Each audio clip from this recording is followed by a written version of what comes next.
السلام عليكم ورحمة الله وبركاته. أكم درتنا وردفتوني مريم علي جرت كان أرقمتنا مرتك يا سنيو. أكم نجاكي سنين جرا. أنا الحمد لله رب العالمين نجاكيا جرا سنين جرا. سلام سلام مرتوتشي نديتنا تشولين دانا تشو يا مريم علي بيت سبيونا تشو بامرو نديتنا تشولين أنا الله الحمد لله دانا تشو الله سرات إنا في أولو سلامنا كانيجا الحمد لله كل سلامنا لا تشو الله أنا دانا الحمد لله. እናንተስ እንዴት ናችሁ? ለመሪም አሊ ቻናል አዲስ የሆናችሁ ኑና የኔን ቪዲዮ እያያችሁ ሰብስክራይብ፣ ላይክ፣ ሼር፣ ኮሜንት እያደረጋችሁ ማለት ነው ቤተሰብ እንድትሆኑልኝ እጋብዛችኋለሁ። ምርቶቼ አበረታቱኝ እላችኋለሁ። እኔ አልሐምዱሊላህ ደህና ነኝ እና ወርደፍቶኒ መሪም አሊ ከንንታኔ ምርትኬ ሰኑዩ ወሪ ሃራን ድፍተኒ ሴንተኑ ኮታቲ ማቲ ናፍታ سبسكرايب نافقدا لايك اللي كومنت اللي شير سجدت له تقاتي نجتبي سانسين جدا انا ام بايسن جادا بايسن كبجا قدرتون كيا هندكي سنيو هرا فيديو هارا تكون فجرا فيديو كيا هارا كونيس اكو ما درجات ارغتن معرف شمرن كينيا nama abbaa jiraatawutti heerumanii kan jedhu akka gaafeetti isin gaafachuu barbaadatan maaliif laata kan jedhudha. Mee isin maal jettu viidiyoo kana gadumaatti daawwadha. Achumaan illee yaada qabdan immoo koomentii jiratti naaf barreessaa isiniin jedha. Ana akkas gaafeettani amma nuti shamarran jechuudha. Maaf akka ta'e hin beeknu ግን nam tokko bakka hin jira miti. nama guddaatu baqa nama abbaa ishee ta'utti jechuudha. Yaani garuu isheen daa'ima xiqqishoo garuun abbaa ishee kan ishee ta'utti bultii ijaarratti yookaan heerumtii jechuudha. Innaa kanan jedhu ግን ወጣቶonni yookaan dargaggeessonni baay'eetu jiranu maaliif nama guddaa fakkeenyaan namni guddaan suni namni abbaa ishee ta'u suni isheedhaan duratti nama ilmaan illee qabu ta'uu danda'a. nama bultii ijaarratti jirullee ta'uu danda'a. nama yookaan immoo warra lammaffaa si godhachuudha jedhe ta'uu danda'a. Maaliif filannoo akkasii filatanii nama abbaa jiraatti ta'uuf bultii ijaarratanii kan jedhu jechuudha. Yeroo baay'ee sammuu kiyya keessatti gaaffii guddaan ta'a beektanii.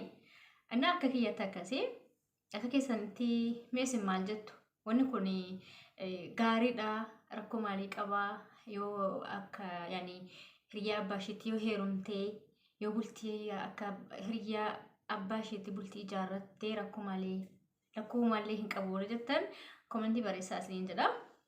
Gama kiyyaan jechuudha akka kiyyaatti fakkeenyaaf yoo namni yaada danuu qaba miti. Fakkeenyaaf tokko waxxaatii jaallachuu danda'a. Tokko immoo waxxaatii jibbee nama guddaatti heerumuu danda'a. Gan akka kiyyaatti jechuudha anaaf maaliif jireenya keessatti yeroo baay'ee gammachuu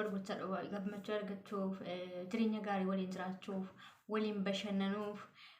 waliin kolfatanii taphachuufis yoo ta'e akka kiyyaatti jechuudha nama guddaatti heerumuurra ijoollee akka kiyyaatti heerumee jechuudha qabaadhus dhabus jaalalaan waliin jiraadhe addas na jedha gama kiyyaan jechuudha. Gan namni tokko immoo fakkeenyaaf waxxaatiin suni dargaggoon suni yoo qabeenya hin qabaanne ta'e yeroo baay'ee nuti shamarran kan laallu jechuudha. Sii kana laalla beektanii birrii laalla qabeenya laalla dhugaa dubbachuuf jechuudha. Bultii keessa yoo galuu jennee kan nuti ilaaluu qabnu qabeenya malee waa biraa hin laallu. Maaf akka ta'e garuu naaf hin galu. ግን kana ta'uu hin qabu gonkumayyuu. Maaliif ilmi namaa hin rakkatas ni horas. Qabeenyi immoo jechuudha gara haadha keessaa fudhamee hin ba'u. Uumaan rabbii yoo achi namaaf kenne hojjetamee yoo jedhee yoo rabbiin nama milkeesse jechuudha. Duniyaan hojjetame kan dhufudha malee kan garaa haadha ofii keessaa fudhatee bahee jedhu duniyaan abadan hin jirtu waan ta'eef akka kiyyaatti nuti shamarran jechuudha. Maaliif nama guddaa qabeenya qabaa sooressaadha birrii isaatii yoo inni du'ellee natu dhaala nama kan jedhee nama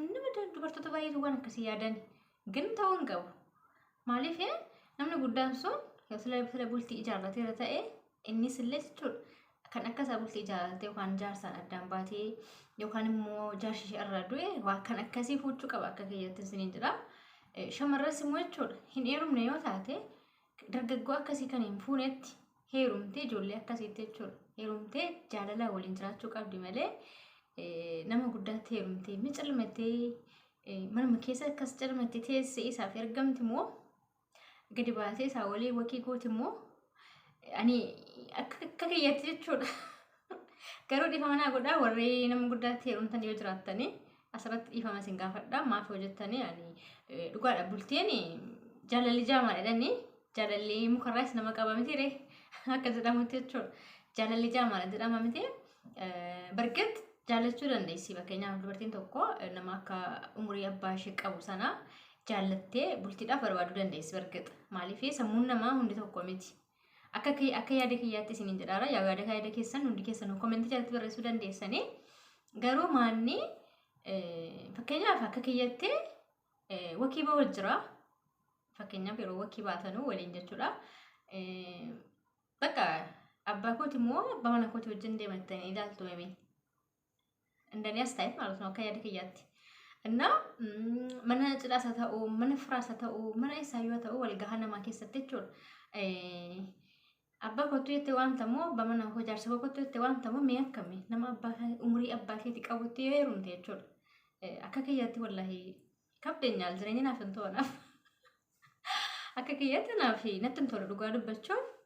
maaliif garuu maanni asirratti nam tokko jira dargaggeessa waan dargaggeessi nama caqacaqaa waan akkas akkasiiti kan jedhee yaadus jira garuu asirratti ijoollee reef lafa ol kaatutti heerumuurra jira miti nama yookaan barumsarra ture nama yookaan hojiirra ture umuriin isaa xiqqoo jechuudha yaani badaa kan waliin caala fakkeenyaaf ishee waggaa 20 yoo taate inni waggaa 25 waan akkasii ishee waggaa 25 yoo taate inni waggaa 28 waggaa 30 akkasii yoo ta'e ishee xiqqoo ishee caale jechuudha umuriidhaan gahaadha ግን akkas umurii mana 50 mana 45 mana 60 keessatti nama akkasitti daa'imni waggaa 25 waggaa 30 akkas heerumuun dasnan jedhu hangama kiyyaan dasnan jedhu ግን akka yaada keessanii immoo isintu beeka asirratti inni ulfaate dhiyyaadha gara hangama kiyyaan jechuudha garuu akka injiramite akkaataa yaada keenyaati gaalama fakkeenyaaf inni jaarsi suni fakkeenyaaf inni hiriyaa akka abbaa keenyaatti heerumne suni jechuudha jireenya gaarii kan warra ofii jiraachuus jiraachuun mala fakkeenyaaf yoo qabeenya qabaate qabeenya kiyya dhaaltaa qabeenya kiyya hundinuu kan keetii kan jedhee dhiirri tokko dhiirri umurii isaa akkas deemi kuni shamarree kana sossobee jechuudha jireenya keessa galchuu barbaadde maaliif sammuun keenya immoo xiqqoodha waan taateef nuti gara jaalalaa gara birrii sana laalla waan ta'eef jechuudha takkatu sammuun keenya gara qabeenya isaa sanatti fiiga beektanii maaliif yoo inni ka'ee du'ee qabeenya sana dhaalaam namun janna garuu waan akkasii kan jedhu jira yaada akkasii kan qabu jechuudha garuu akka kiyyaatti an rakkataa akka kiyyaatti heerumee yoo naaf darbe waan darbin immoo kalaas waan sirrii rabbiin achi naa kennedha waan ta'eef isuma wajjiniin jaalala ijoollummaa waliin dabarsaa jechuudha akkasitti jiraachuu wayyaa isiniin jedha fakkeenyaaf qabeenya isaa sana yoo ilaalee bakka anjira miti ninja yeroo baay'ee nan arga baqaan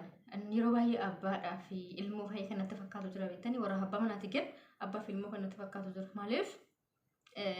isheen xiqqishoosi inni nama guddaa nama harii qabu nama biyaans ilmoo hamma siitiin gaate yookaan ilmoolee kana heerumsifate fayyada jira beektanii እና warri amma shamarran keenya wanda akkasii yaaddan isiniin jedha akka kiyyatti akka gorsa obboleettii keessaniiti maaliif nama isiniin umurii keessan madaalutti oduu heerumtanii gaarii isiniin jedha maaliif umurii kan keessan jireenya addunyaa gabaabduu jireenya addunyaa keessatti hashaqxanii taphattanii jaalala gaarii waliin dabarsitanii yoo jettanii baay'ee gaariidha maaliif nama guddaa suni dura jaalala fixateera waan ta'eef jechuudha jaalala si warra saalee qabaa sanaatti fixateera waan ta'eef isiniif jaalala kennuu hin danda'u isinii fi injiramiti bakka waan adda kanaan waan isin gammachiisu injiramiti fakkeenyaaf bakka bashannanaa deemuu jira uffata isin barbaadan faashinii adda isin takkataatalsisuu danda'a bakka waa baay'ee jira namni guddaa nama guddaatti gaafa heerumtanu akka nama guddaa sana ta'uu qabdan beektan ijoollummaa kan keessanii qaffi gotanii nama guddaa sana ofitti fudhachuu jechuudha waan yaadni nama guddaatu yaadu akkuma kiyya hayaadu jedha malee isheen ijoollummaa qabdi akkasiin bashannansiisaa akkasiin kunuunsaa akkasii ምናምን jedhee wanti inni isheen isiniif yaadu waan hin jirreef akka kiyyaatti akka yaada kiyyaatti nama guddaatti gonkumaa hin heerumaa namni guddaanis immoo warri ijoollee durbaafachuu barbaadanii dhiifama naa godha akka hiriyaa kan keessanii sana fakkeenyaaf fuutanii too ta'e nama heerume sana fuudhaa malee nama heerume bahi fuudhaa malee ijoollee shamarranii ijoollee durbaa hin fuudhinaan isiniin jedha asirratti immoo yoo dogongore dhiifama isin gaafadha akka yaada kiyyaati yaada keessan immoo warri yaada qabdan warri dogongorteettan komentii jalaa kaa'aa ቪዲዮ kiyya gadumaatti daawwadha like share subscribe ያረጋችሁ ማለት ነው ምርቶቼ